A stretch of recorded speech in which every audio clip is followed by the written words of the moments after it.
এটা একটা ফলিত সত্য যে মমতা বন্দ্যোপাধ্যায় সীমান্ত সুরক্ষা হয়তো চান না। কেন বলছি?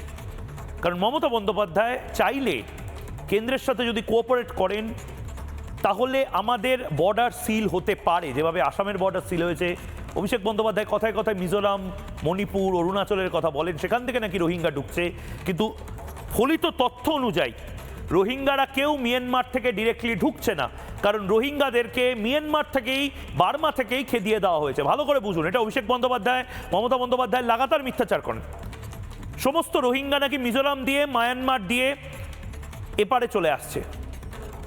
যেখানে ফ্যাক্টটা হলো, যেখানে তথ্যগতভাবে দুধ কা দুধ পানি কা পানি করছে আমি, মোহাম্মদ ইউনুস যেখানে নিজে, বাংলাদেশের মোহাম্মদ ইউনুস তিনি নিজে যেখানে স্বীকার করেছেন যে 2 লাখ 3 লাখ রোহিঙ্গা বাংলাদেশের চিটাগং কক্সবাজার এলাকায় ছিল, তারা এখন সংখ্যায় কমে গেছে। কোথায় গেছে? তারা মারা গেছে? না, এরকম তো কোনো তথ্য নেই।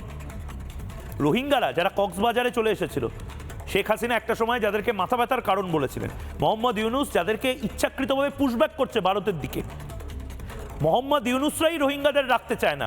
আর যত রোহিঙ্গা তাদেরকে বলছে যা তোরা ওই পারে চলে যা, নয়তো গুলি করবো, মারবো। এই রোহিঙ্গারা কোন দিকে যাচ্ছে? এই রোহিঙ্গারা মূলত বাংলাকে সেফ হেভেন বা মুক্তাঞ্চল হিসেবে মনে করছে। কারণ বাংলায় এমন একটা সরকার এই মুহূর্তে উপহার দিয়েছে যে সরকার রোহিঙ্গা কলোনিতে লাইট লাগিয়ে দেয়, টিনের চাল লাগিয়ে দেয়, তারপরে সেটা কংক্রিটের হয়ে যায়, সামনে রাস্তা করে দেয়, এমনকি রোহিঙ্গারা লক্ষ্মীর ভাণ্ডারও পায়। মাসুদ কলোনিতে বাংলাদেশি অনুপ্রবেশকারী রয়ে গেছে। আমি ভাবছিলাম, আমার যদি সুযোগ থাকতো আমি স্বরাষ্ট্রমন্ত্রী অমিত শাহকে আরেকটা প্রশ্ন করতাম। অমিত শাহ আজকে অলচেয়ার বলে একটি হোটেলে সেক্টর 5-এর ওখানে তিনি প্রেস কনফারেন্স করছিলেন। এই যে বহুজাতিক হোটেলটি যেখানে তিনি প্রেস কনফারেন্স করলেন, বা তালকুটির বলে যে হোটেল নিউ টাউনে যেখানে তিনি থাকছেন, সেই দুটো হোটেলেরই আশপাশে যেভাবে কলোনিগুলো গজিয়ে উঠেছে, মাসুদ কলোনি, তালকুটির বলে যে হোটেল, সেই হোটেলের থেকে ঢিল ছোড়া দূরত্বে। এবার সেই হোটেলের ধারে কাছে যদি বাংলাদেশি অনুপ্রবেশকারীরা থাকে এবং মমতা বন্দ্যোপাধ্যায় যদি সিরিয়াস না হন, এটা ন্যাশনাল সিকিউরিটিতে থ্রেট নয়? যে হোটেলের সামনে আজকে প্রেস কনফারেন্সটা হলো, যে হোটেলে প্রেস কনফারেন্সটা হলো, তার সামনে যেভাবে বাংলাদেশি অনুপ্রবেশকারীদের বস্তি দিনের পর দিন আছে, এটা ন্যাশনাল সিকিউরিটির জন্য থ্রেট নয়? মাসুদ কলোনিতে এই মুহূর্তে অবস্থা কি আপনারা গিয়ে দেখুন না। তৃণমূল কংগ্রেস মাসুদ কলোনিটাকে গুড়িয়ে দেয়নি, তৃণমূল কংগ্রেস একজনকেও গ্রেপ্তার করে ডিপোর্ট করেনি। আমি জানতে চাই নবান্ন থেকে কতজনকে পুশব্যাক করা হয়েছে। চিফ সেক্রেটারির কাছে একটা হিসেব তো থাকবে যে ময়ূক তোমরা লাগাতার বলেছিলে, এই দেখো মাননীয় মুখ্যমন্ত্রী, মা মাটি মানুষের সরকার এই এত হাজার বাংলাদেশি অনুপ্রবেশকারীকে পুশব্যাক করেছে, একদম এরপরে কথা বলবে না। আমি চুপ করে যেতাম। উনি তো কোনো হিসেব দিতে পারছেন না। এই মাসুদ কলোনি ততদিন অবধি থেকে যাবে, এগুলো ভোট ব্যাংক হিসেবে ততদিন অবধি ব্যবহার হয়ে যাবে যতদিন না মমতা বন্দ্যোপাধ্যায়ের সরকারকে সরানো যায়। খুব সিম্পল হিসেব, বর্ডার সিল করা যাবে, বাংলায় বর্ডার সিল করা যায়। যুক্তি দেখাচ্ছেন নদী নালার, নদীতে সার্ভিলেন্স কি বাড়ানো যাবে না? বিএসএফ এর সাথে যদি রাজ্য পুলিশ সেখানে কোঅপারেট করে, আর যদি কেউ নদী নালা ডোবা পেরিয়েও এপারে চলে আসে, আমাদের বাংলার পুলিশ থাকবে কি করতে? আমাদের জেলায় জেলায় কমিশনারেটগুলো কি করতে থাকবে? এটা তো কলকাতা পুলিশের কাজ ছিল, বিধাননগর পুলিশের, নিউ টাউন পুলিশের কাজ ছিল। রিপাবলিক বাংলা এরকম খবর দেখাচ্ছে, দেখি তো ওখানে বাংলাদেশি অনুপ্রবেশকারী আছে কিনা, এটা তো ন্যাশনাল সিকিউরিটি থ্রেট হতে পারে। এদের হিসেবটা নিয়ে ফরেনার্স অফিসে পাঠাই এবং তার পাশাপাশি MHA কে বলি যে দেখো এরকম একটা কাণ্ড ঘটে গেছে। এটা তো বেসিক। কি হয়েছিল যার জন্য এই মুহূর্তে বিজেপি মনে করছে অনুপ্রবেশই সবচেয়ে বড় এজেন্ডা? দেখুন, এটা কোন বস্তি? আপনারাই থাকেন এখানে?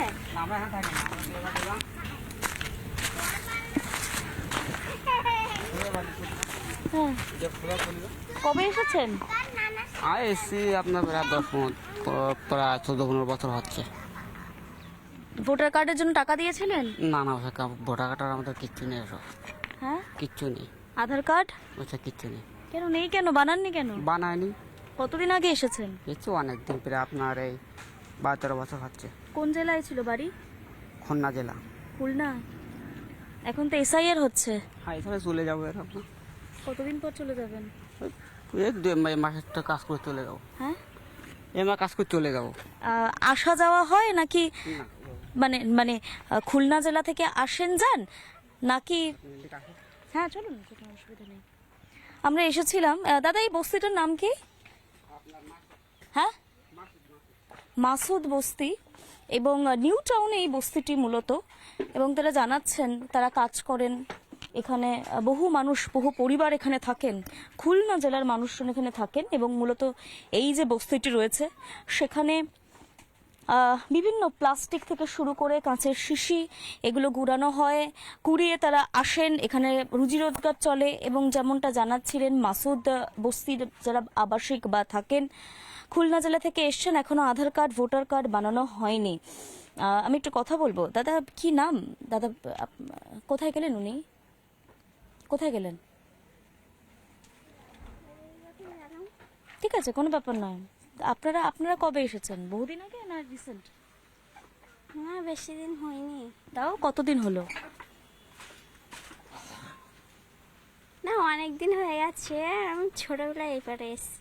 তাও মোটামুটি 10, 12, 13। ওই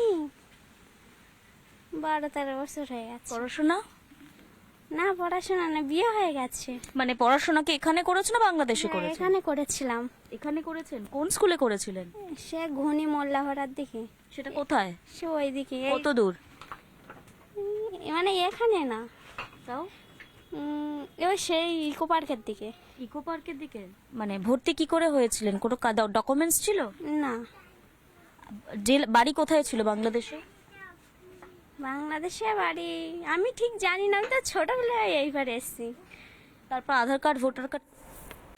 নানা ধরনের কন্টেন্ট দেখার জন্য লাইক করুন, শেয়ার করুন আমাদের ফেসবুক পেজ, সাবস্ক্রাইব করুন আমাদের ইউটিউব চ্যানেল।